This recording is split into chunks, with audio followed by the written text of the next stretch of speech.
Okay, guys, so to start with, I should talk a little bit about our notation concerning sets and multisets. So what's a set? Just a list of things.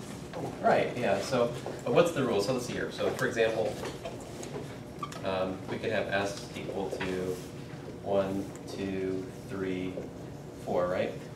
And if I wrote 4 again, our convention with, when we're talking about a set would be that that's actually the same as what? Just 1, 4. 1, 2, 3, 4, right. So a set is a collection of objects where we don't allow repeated objects, right? If two objects are the same, we just have one copy of those in a set. That's part of the definition of set, right? But a multi-set is a little bit different. So this would be a set. This assumes that's a set. On the other hand, if I had, let's say t equal to 1, 1, 1, like that, that's allowed. As a multi-set, you can have repeats of the same element. All right. So a multi-set is different than a set, right? Obviously, because this thing you've been taught. I mean, somebody has to tell you to do this, right? When you're first learning sets, you kind of want to say this is different than that, don't you? I mean, I did. Well, now we say you were right. Okay. So anyway, a multi-set allows for repeated elements. So this would be as a multi-set. That's pretty much it. Now the reason for that, as we go on in this course, we'll talk about taking different sets of vectors and putting them together. And I don't want to have this nuisance of always like worrying about when I have the same vector in both of the sets I'm putting together. What do I mean putting together? What are the basic things we can do with sets, by the way? Union and intersection. Yeah, union, intersection. What else can we do? Cartesian product. Cartesian product. Very good, very good. So let's see here. A union B is what? This is X such that what? What's this? So this is set relation X such that what? Either X is an element of A or X is an element of B. right. X is an element of A or X is an element of B. That's very good. And on the other hand, intersection.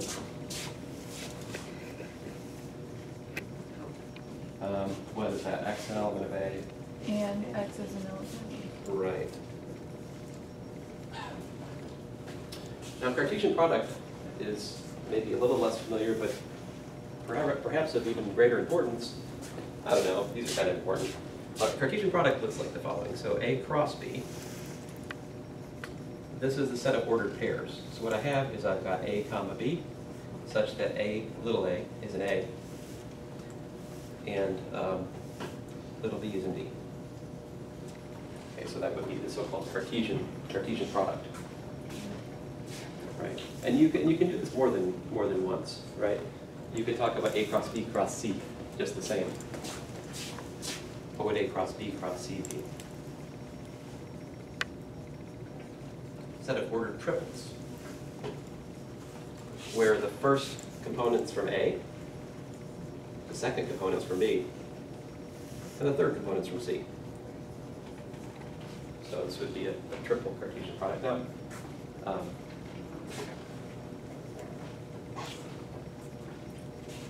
right, now, one special case is when we take the Cartesian product of a set with itself, right? So in that case, we have special notation, right? Like A cross A. What's this? This is a set of, let's say, AA, such that A is an A. Okay, exciting. But we get tired of writing A cross A everywhere, so what do we write instead? A squared. A squared, yeah. So A squared, this is basically the set of two tuples. I don't usually write out the word two. What am I doing? Oh, why? This is not a thing. So this is a set of two tuples. And likewise, you can talk about a set of n tuples, right? N tuples. Here, almost always when I talk about n, think without exception, n will be a natural number in here. All right, so that means n is equal to either 1, 2, 3, so forth. I'd say use your fingers, but most of us only have 10 here. So like a1, a2, dot, dot, dot, dot, an, such that, and here's a convenient way to say this, a sub I is an element of A for all I in, well, I don't know, while I'm introducing some notation, how about n sub n? N sub n, in here, I just use that as a short notation for the first n numbers. So what's this notation? By the way, most of what we're doing today isn't that exciting. I'm mostly just showing you notation today. The calculations that are interesting in this course really start Wednesday. So I hope you can forgive me for this rather boring lecture. So like n sub n is equal to 1, 2, 3, dot, dot, dot, dot, dot, all the way to n. Let's see, to be more specific, for example, n sub 3 would be what? It's just 1, 2, 3. Yeah. Okay. Any questions about this so far? Yeah. The n sub n thing is just a way of like counting the natural numbers, basically. Right, n sub n is just a notation when I don't want to write 1, 2, 3, da, da, da, da, n. Pretty much. Just a name. Now, A has just been, A, B, C, these are generic sets, right? We're mostly interested, though, in some particular examples. So we talked about natural numbers, of course. So this is 1, 2, 3, and so forth, for that end, right? That's the natural numbers. And sometimes we talk about the integers, not too much in here. So that's 0 and plus or minus 1, plus or minus 2, right? Integers. All right, while we're at this, we also talk about the rational numbers, right? Rationals, what's that? That's P over Q, such that what? P and Q are integers, right? And what condition do we have on Q? Not 0. Right. So these are the rational numbers.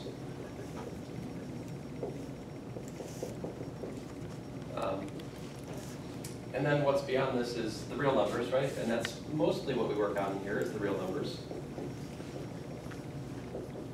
I'm not trying to say what those are, because it's actually rather complicated. Okay. Anyway, there's such a thing as real numbers, and we will use them. We'll also talk about things called complex numbers on occasion. So what's a complex number?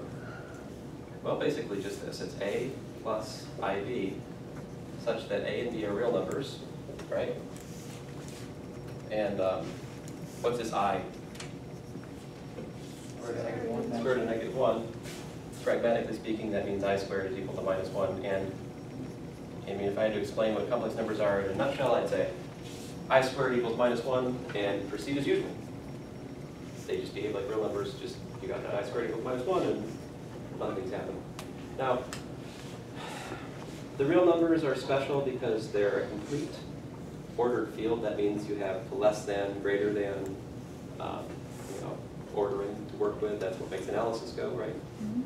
Complex numbers are special because they're algebraically closed, which means that polynomials factor really, really nice here.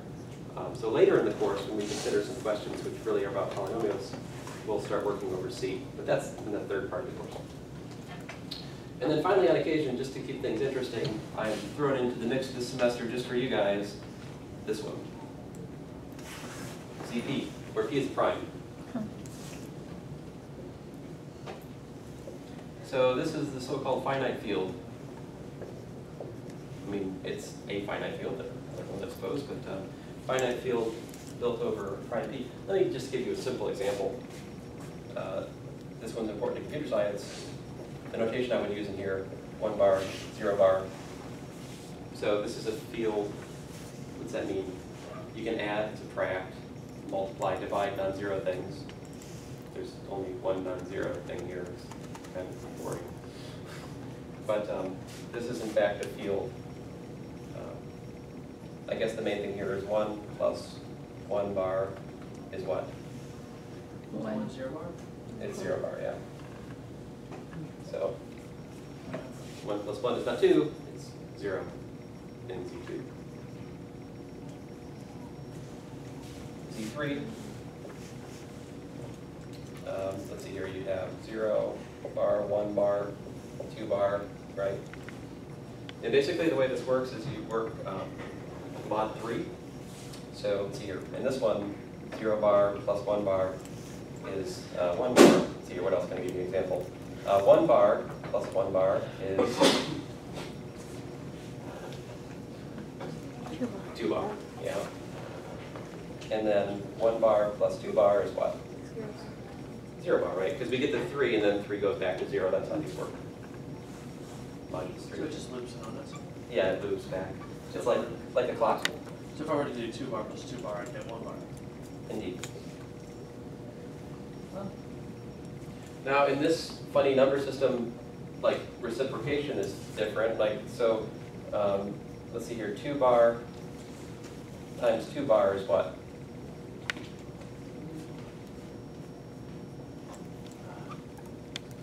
Still, I mean, I haven't defined it, so I'm just kind of. Some of you, I mean, this should have been discussed in 250 or 200. At least one of those classes, it should have happened in, yes. Are we taking the bars as knots? No, I'm just using it as a notation for the equivalence class. Maybe you might have used this, maybe. Yeah, maybe it wasn't covered. In any event, I will post something before too long that gives you all the details. Anyway, this is not a big event in here. I'm mostly spending time on it right now because I think you guys haven't seen it. Is that still 1 bar? It is in fact 1 bar, and what does that mean? So like, this would say that what, 1 over 2 bar. Now people don't tend to write this because they're afraid to for some reason. I think the students might understand it if you wrote this, I guess, I don't know.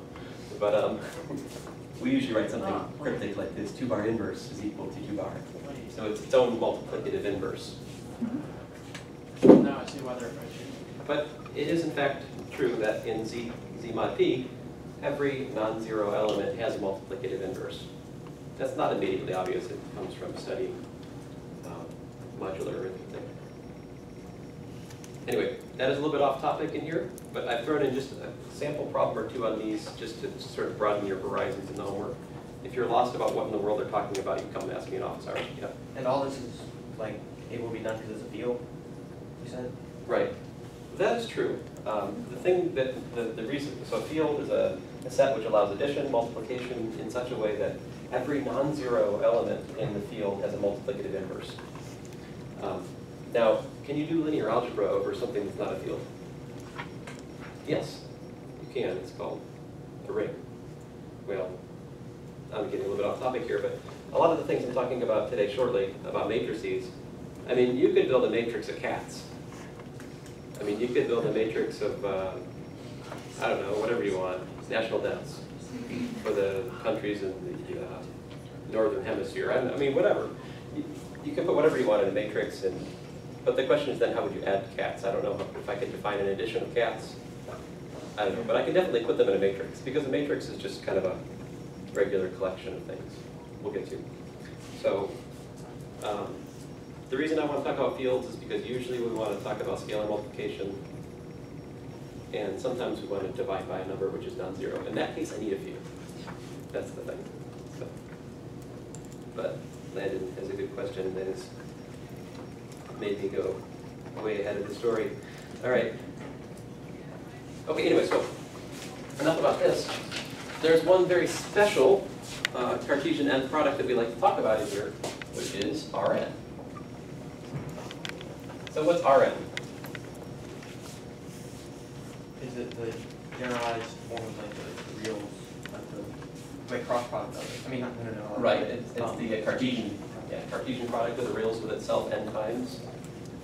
So the objects in here, they're a set of n tuples of real numbers. So we have like x1, x2, so forth and so on to xn, where what? X1, x2, xn, these are all real numbers. So this is Rn. And so I will refer to this in the rather non-imaginative way. I will just call it Rn. Okay. Now, sometimes I will tell you this. If people want to talk about this with also a notion of geometry, if you wanted to say find the length of a vector, you could say like the length of x1, xn, and I will spend like a whole lecture talking about this later, but just for the sake of context here. This is the square root of the sum of the squares. And again, we're not really doing much with this, so I shouldn't even say it today. Oh well, I have to edit this part out of the tape. Who am I kidding? That's over my skill level. So the square root of x1 squared plus x2 squared, plus xn squared. This would be the length of this vector. So if you define the length of the vectors in this way, Rn paired with this notion of length and so forth is usually called Euclidean space.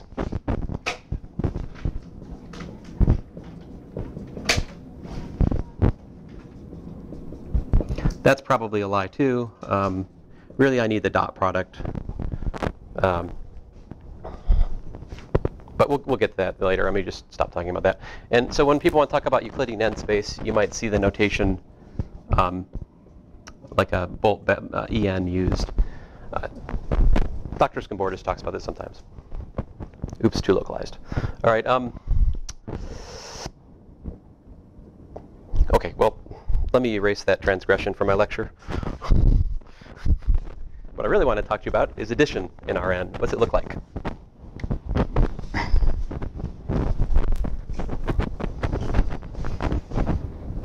What does addition in Rn look like? So, I guess I should probably, before I even do that, I should probably mention what's R1. Yeah, it's just R. R0 I don't bother to talk about. I don't know. I'm sure it has meaning to people. R2, well, that's a happy place, right? We've been there since middle school. That's x comma y such that x and y are real numbers, right? That's where the graphs of college algebra live and so forth and so on, right? We know a lot about R2 from a geometric perspective. R3, perhaps you've had calculus 3. If you've had calculus 3, you've perhaps grown to love R3 and you have some sense of what that is, right? But the thing is, we don't have to stop there, right? We can keep going.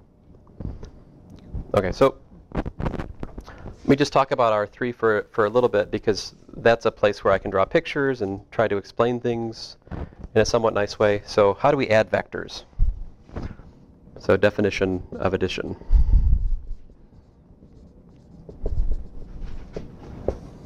So if I have V and W in Rn, right, then V plus W, like the ith component of that, is defined to be V sub I plus W sub I. I guess I'm getting a little bit ahead of the story here. Oh man, bummer. This is not even what I wanted to say. Just delete it. It's going to become a theme. I mean, that is true algebraically, but like, what does this mean geometrically? So in R3, I can try to draw a picture. And don't be scared. Very little of what we do in here is directly geometric like this. I'm mostly doing this just as a motivational bit. So if this is the vector V, like that, then you can build it. So thinking of V as a directed line segment from the origin, you can build it from three things, right? So if it's a three-tuple, by the way, it would be what? It would be V1, V2, V3. All right?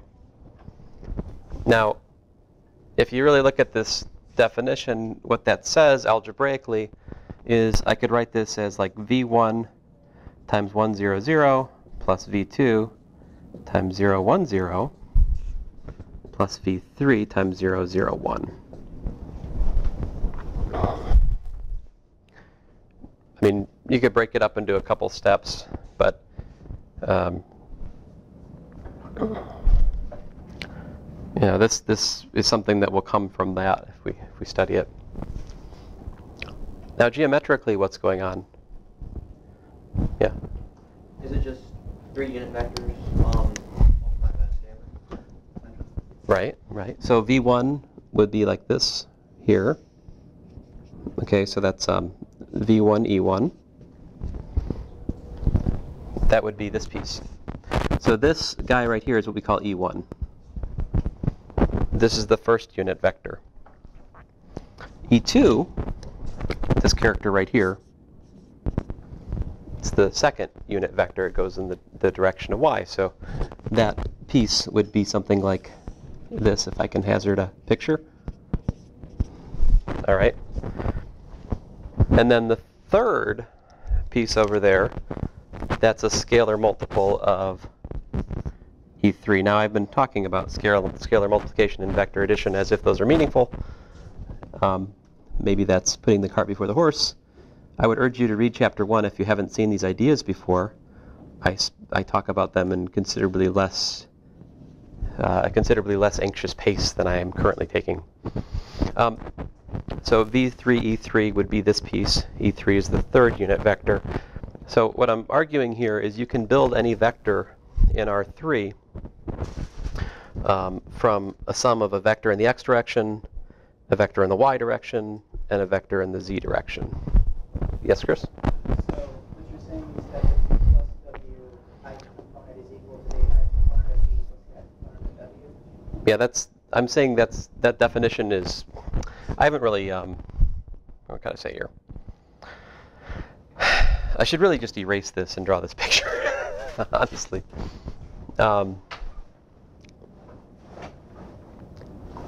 What I'm trying to say is really this. If you define vector addition geometrically in Rn as v plus w is formed by taking v, writing it tip to tail, and then adding w like this, right? So some people think this is what's fundamental, okay? Geometrically, so you have, this is like v, right? And then here's w. So then the geometric way of understanding what v plus w is, it says you take v, you write it, then you write w at the tip of v, put the tail of w. And then if you look at it all together as one vector, then this is what we call v plus w. Oops, let my vector sign show. That's one difference between here and other courses. I won't typically write vectors on vectors because about the 10,000th vector symbol I wrote in here, I get tired of it. So we must understand from context whether v is a number or a vector. You're basically saying that this holds true in all R1, R2, R3, R4. All this holds true like as far as how addition works, basically. Right. I'm saying pretty much that. Well, this picture, of course, is best understood in R2, right? Some of us can understand it in R3.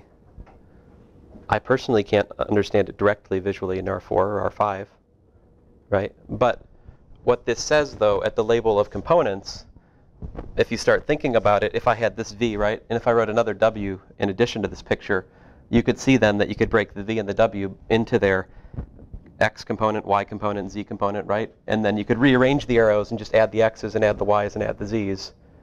And that would geometrically justify this algebraic rule. But I don't want to take geometric definitions as basic. And here we'll take algebraic definitions as basic, right? So when I say definition of addition is this, I really mean that. But a geometric consequence of that is tip-to-tail vector addition.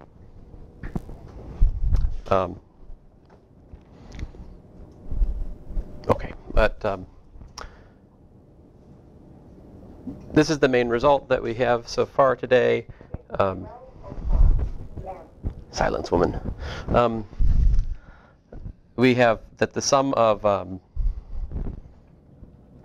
these unit vectors with scalar multiple. This is what's this called here is a linear combination, right? A linear combination. What is that? It's you take add things together, all right, and multiply by numbers. That's what we call a linear combination.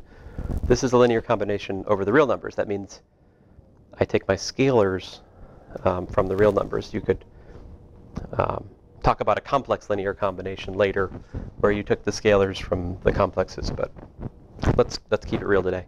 So this of course generalizes, right? You can just the same write vector in Rn as a sum of E1, E2, all the way through En, right? What would be E? Let me just take a moment here to define that for you. What would Ej, which would say an element of Rn, how would we define this? So this is the jth unit vector.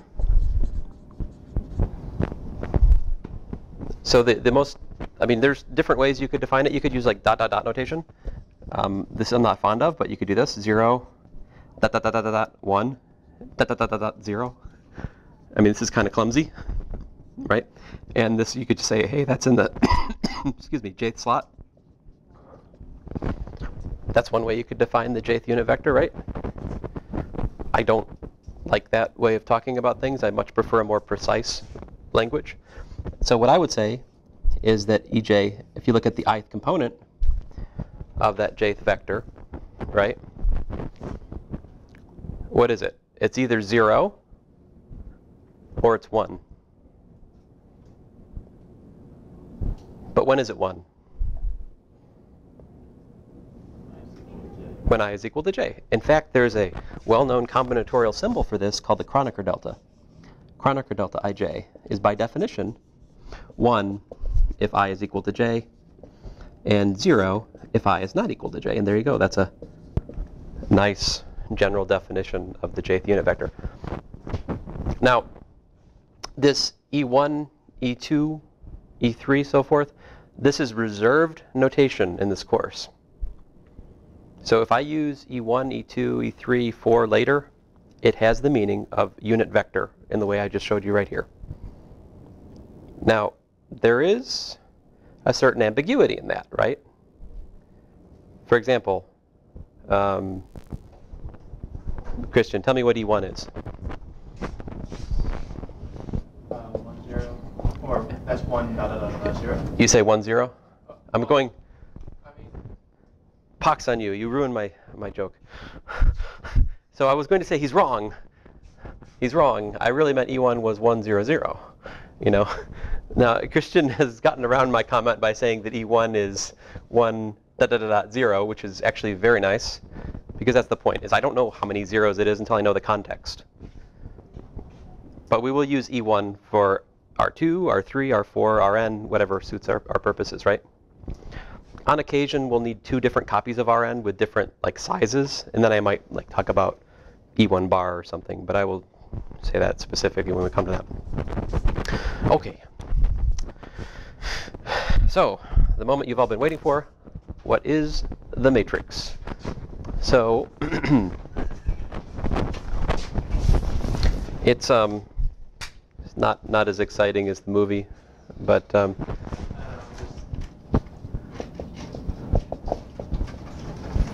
what is a matrix? So a matrix is simply a collection of objects, all right? It's really not so different than what's a Cartesian product. I mean, a Cartesian product, it's a set of, like a Cartesian product is like n things, right? What makes that different than just saying a sequence of n things is a sequence doesn't have an order necessarily. I mean, n tuple is ordered. If 2 different n tuples are equal, they're only going to be equal if each one of the slots match, right? And that's the thing that makes a matrix a matrix.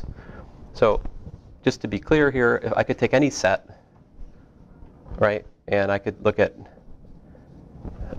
m by n matrices over the set, and what that would be equal to is something like this. A11, A12, dot, dot, dot, dot, dot, dot, A1n, A21, A22, dot, dot, dot, dot, A2n, dot, dot, dot, dot, dot, AM1, AM2, dot, dot, dot, dot, dot, AMN. Right, this is a typical object in SMN, such that what? Such that Aij is an element of S, where what?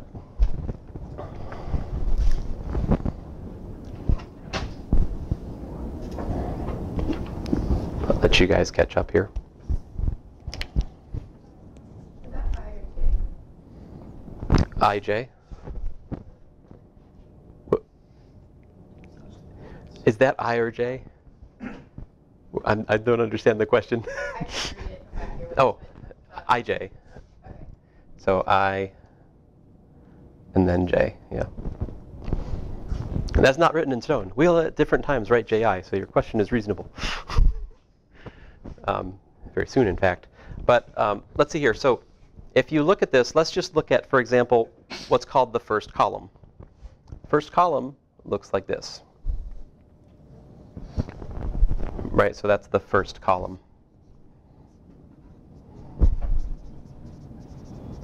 First column. And if you look at that, you notice that J is equal to 1 for each entry in that column, all right? The specific entries in the matrix are called the components of the matrix. So the first column, you notice you have 1 in the second index everywhere, right? How about the second column?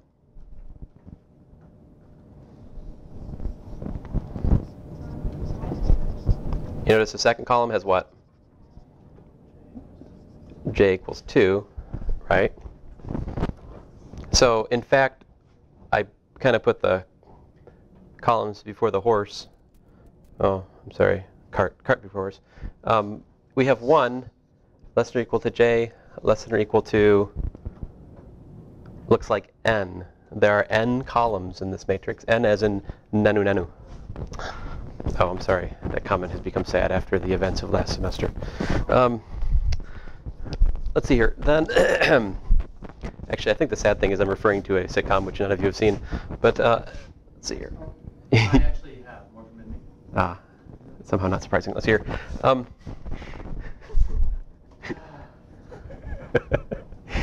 This is the second row.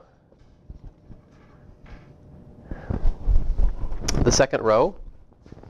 Right? And if you look at that, what can we say about that? The entire row has I equals to 2, right? And the J, it's free.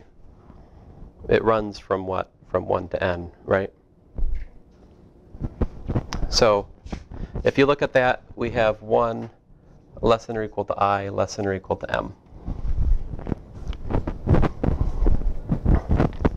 So this is a so-called M by N matrix.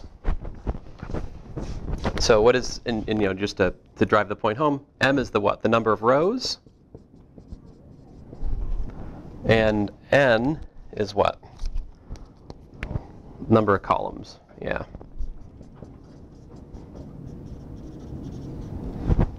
Now, I've been deliberately ambiguous back when we talked about Rn. I didn't use actually, if I was doing this, if you could see this really carefully, these are